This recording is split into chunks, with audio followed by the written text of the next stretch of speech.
Seja bem-vindo. No programa de hoje, destaque para o apoio à economia e para o regulamento municipal Viver e Investir na Praia da Vitória. Vamos ainda conhecer o mercado municipal e a forma como o comércio local tem sobrevivido à pandemia. Há tempo também para as nossas habituais dicas, já de seguida da reportagem, com destaque para a educação, fisioterapia e desporto. Acompanhe.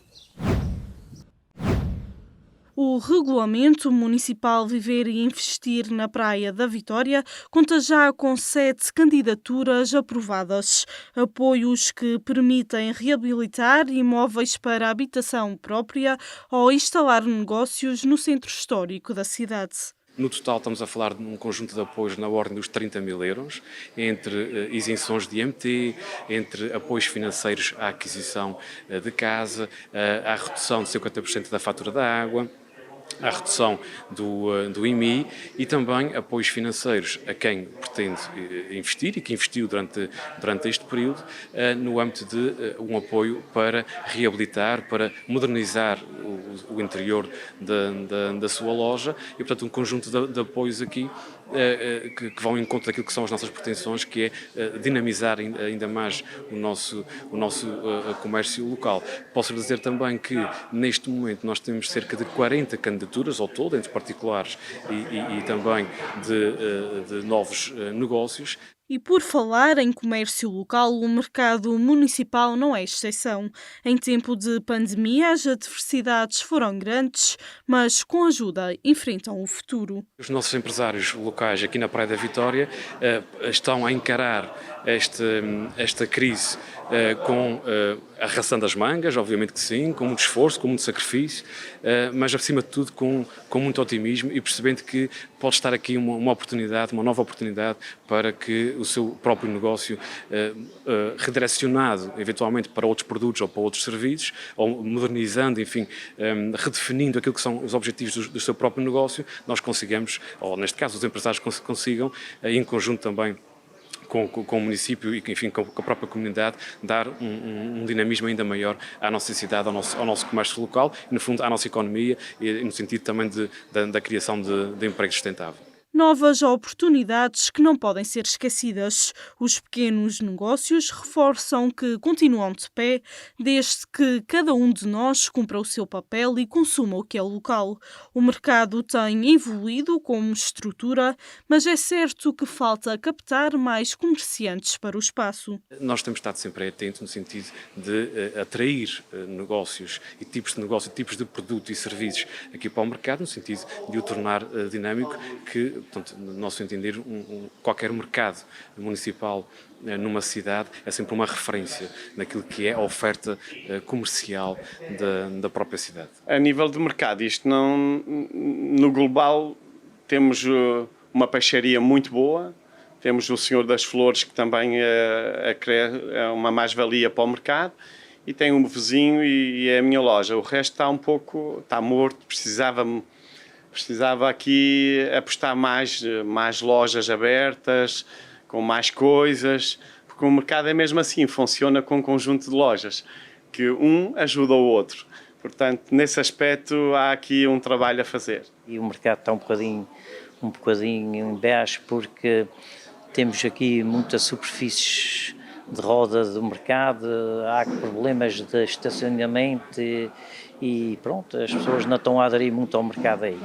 Tenho os meus clientes aí que são certinhos, os antigos, essa gente mais moderna procura outros hábitos que hoje a pessoa tem que se adaptar a novos meios que eu não me adaptei tanto. Um mercado que faz parte da vida desta cidade. A qualidade de produtos, serviços prestados, confiança e lealdade continuam a ser os segredos destes pequenos negócios e gentes que por cá andam há mais de 20 anos.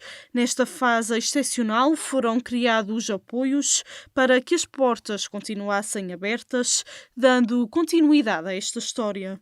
Numa fase inicial, logo ali quando apareceu, a gente até disparámos um bocadinho as vendas, porque as pessoas, de uma maneira ou de outra, faziam muitas encomendas para entrega ao domicílio e nesse aspecto beneficiou muita gente.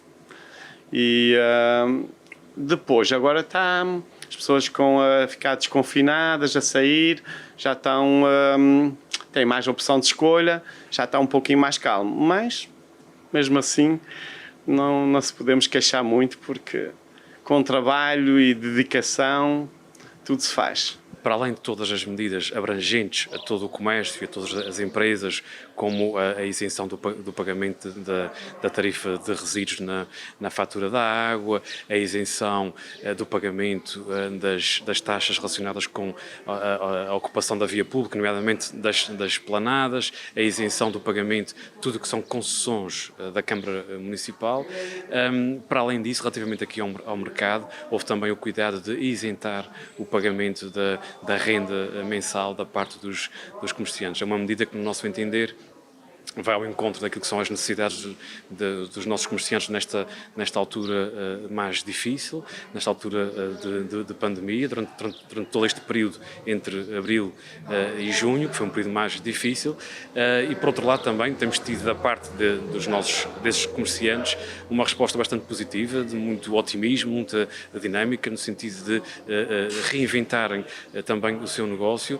A dinâmica do comércio local acompanha as mudanças do tempo. Umas fecham, outras mudam de espaço e ainda há os que decidem arriscar e criar novos negócios. Mas, acima de tudo, fica a certeza que, nos tempos que correm, a inovação continua a ser a palavra-chave.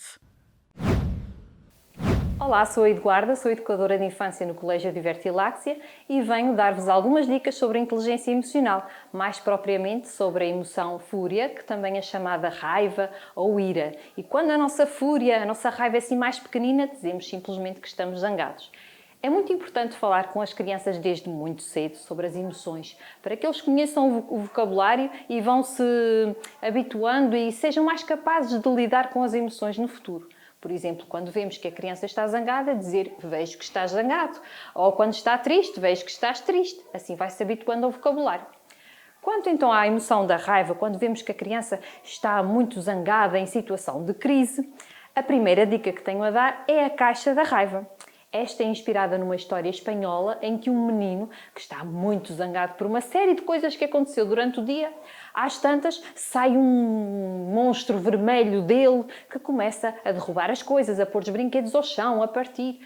E quando o menino se apercebe do que é que está a acontecer, começa a juntar os brinquedos, a tentar pôr as coisas nos seus sítios. E aí o monstro começa a diminuir de tamanho até ficar tão pequenino que cabe dentro de uma caixa. Ora, quando temos uma criança em situação de crise, mesmo zangada com uma birra medonha, deverá então pegar num lápis e riscar numa folha de papel assim com muita força, riscar muito. Depois, fazer uns braços, umas pernas, umas sobrancelhas zangadas, uma boca, para que seja um monstro da raiva. E depois, machucar esta folha, apertar bem com toda a sua força e meter dentro da caixa da raiva. Assim o monstro está fora da criança. Ela está a canalizar as suas emoções para aqui e vai acalmar o descontrole emocional em que se sente. A seguir a isto, a criança vai ter um período de acalmia em que será capaz de tomar algumas decisões e de falar com o adulto, a explicar o que é que está a sentir. A segunda dica é então o cachecol da amizade. Casas que têm irmãos, certamente que sabem o que é que são brigas e discussões em que os argumentos se atropelam e ninguém ouve ninguém. Ora, a minha dica é este cachecol da amizade, que tem duas pontas, claro, e tem duas carinhas. Uma tem a boca aberta e a outra tem uma boca fechada. Entregamos cada ponta a cada uma das crianças. Quem tem o bonequinho com a boca aberta pode falar. Quem tem o bonequinho com a boca fechada, escuta. E depois trocamos. E agora quem fala é quem tem esta ponta. E vamos trocando até que a situação esteja resolvida, até que ambas as partes se tenham ouvido e se tenham expressado. A terceira dica são os potes da calma, que são muito conhecidos, são inspirados na metodologia, no método Montessori, e tratam-se então de uns frasquinhos que têm glicerina ou então cola líquida, com purpurinas. Quando a criança está zangada, assim com uma birra, é convidada a segurar aqui o frasquinho e à medida que o vai agitando, vai vendo os brilhantes em movimento. Isto é um foco de concentração e ela vai prestando atenção aos brilhantes, a sua respiração vai controlando e os seus batimentos cardíacos também vão diminuindo, o que vai ajudar a criança a regressar à calma e poder ter uma conversa efetiva com o adulto e expressar-se.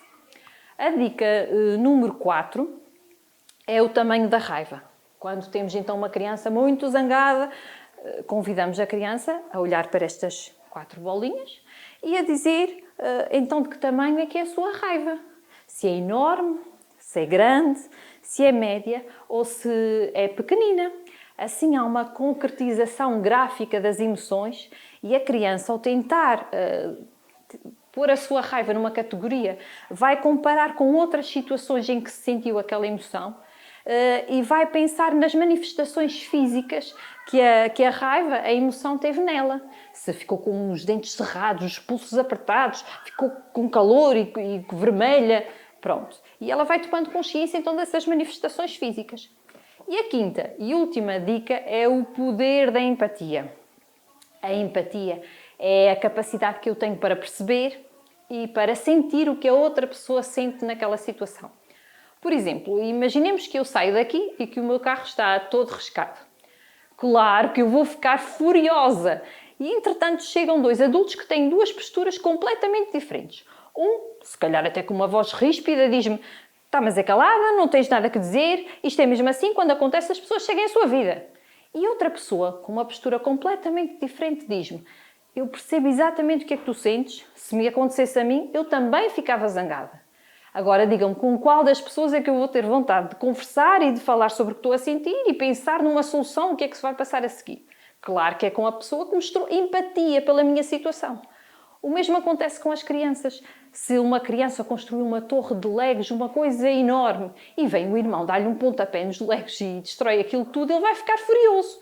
O que devemos fazer é chegar ao pé da criança e mostrar empatia, mostrar compreensão por aquilo que está a acontecer.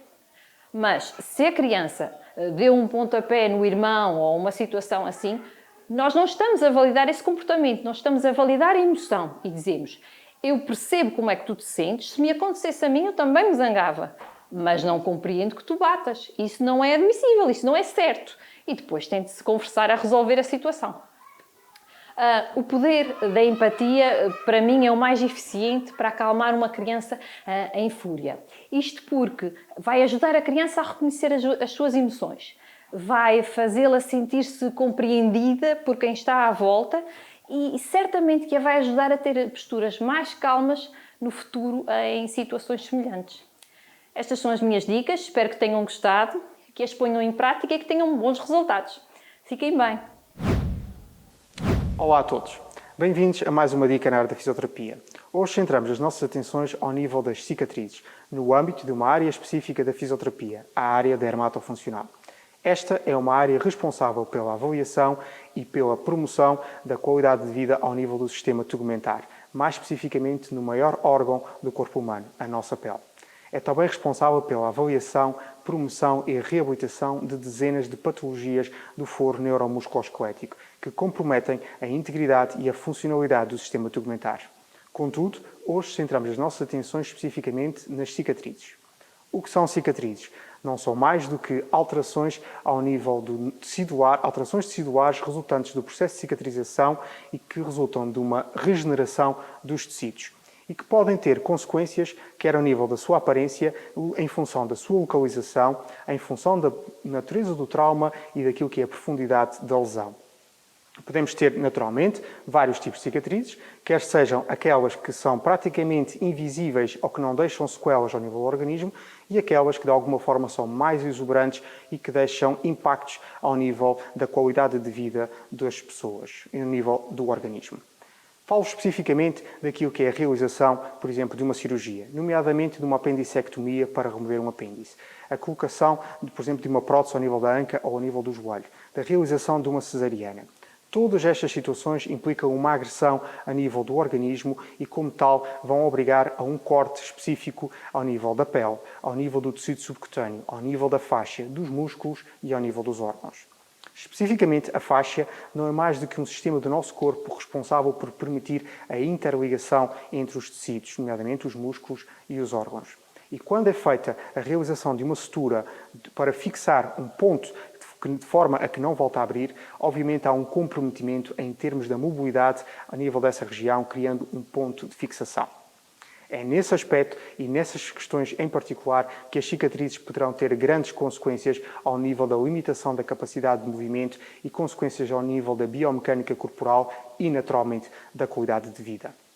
A existência de cicatrizes que, de alguma forma, comprometam a sua mobilidade, porque face à existência de um ponto de fixação numa determinada região do nosso corpo, as estruturas envolventes vão ver limitada a sua mobilidade e haverá uma adaptação do organismo para que não haja um repuxar sobre aquela região. Tudo isso poderão ter consequências, originando na presença de dor e na presença de fraqueza muscular, não só localizada, mas até mesmo ao nível de outras regiões do nosso corpo. Face a esta situação, a existência de cicatrizes que não estejam devidamente tratadas e que não tenham a correta mobilidade poderá induzir alterações posturais, nomeadamente os ombros enrolados à frente, a anteriorização da cabeça, uma maior acentuação da curvatura ao nível da região média do nosso tronco, ou seja, da região torácica. Poderá originar dor ao nível da região cervical, também ao nível da região lombar. Poderá originar dores de cabeça e até mesmo alterações do ponto de vista digestivo e a nível intestinal. Tudo isso são consequências que poderão advir da existência de pontos de tensão resultantes da presença de cicatrizes. Face a esta situação, é necessária a devida atenção e o devido tratamento das cicatrizes, não só numa fase inicial, mas até mesmo naquelas que já têm uma natureza crónica. Inicialmente, é necessário aplicarmos creme, de forma a hidratar a cicatriz da melhor forma e potenciar a regeneração dos tecidos. É preciso também ter cuidado para não arranhar a zona da sutura e da cicatriz, de forma a evitar a agressão ao nível dos tecidos e a ocorrência de lesões. É também necessário termos cuidados com a exposição solar, particularmente numa altura em que caminhamos para o verão, porque a existência, ou o sol neste caso, poderá causar danos em termos da própria regeneração tecidular e comprometer a própria recuperação da cicatriz. Numa fase mais avançada, ou seja, face à existência de cicatrizes de natureza crónica, é necessário primeiro do que tudo, perceber se há no nosso organismo a existência de pontos naquela região de limitação da sua mobilidade, se há a presença de dor, se há alterações ao nível da sensibilidade, se sentem que de alguma forma a vossa postura não é a mais adequada. Tudo isso poderão ser fatores que advêm da existência de um ponto de tensão e da limitação da mobilidade ao nível da região das cicatrizes. Com isso, procurem um profissional de saúde de forma a introduzirem algumas técnicas de recuperação que vão vos proporcionar qualidade de vida e uma recuperação da vossa funcionalidade, nomeadamente técnicas de mobilização da cicatriz, técnicas de mobilização tecidular e até mesmo a correção postural. Tudo isso poderão ser ganhos e técnicas que poderão proporcionar um ganho em termos da vossa qualidade de vida e uma melhoria ao nível da vossa postura. Cuidem da vossa saúde, cuidem do vosso organismo. É o primeiro passo para ficar tudo bem. Fiquem bem. Nesta atividade, vamos utilizar o seguinte material. Na primeira atividade, vamos colocar aqueles objetos dentro dos recipientes alternadamente.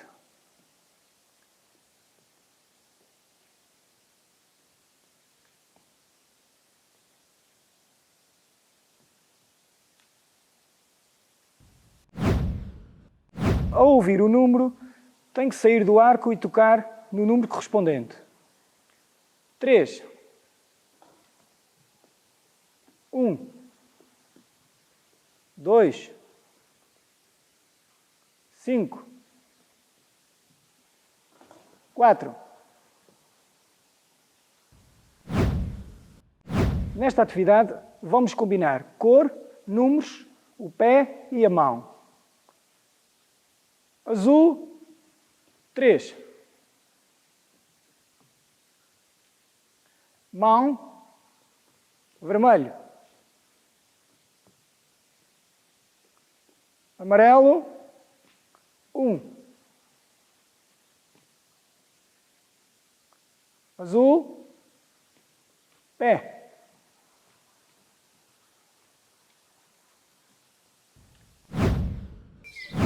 E antes de terminarmos, saiba que no próximo sábado, dia 20 de junho, existem muitas novidades aqui no nosso programa, tendo em conta que é o aniversário da elevação da Praia da Vitória à cidade. Agora sim, chegou ao fim o programa de hoje. Nós voltamos amanhã e, como sempre, foi um gosto estar na sua companhia. Até lá!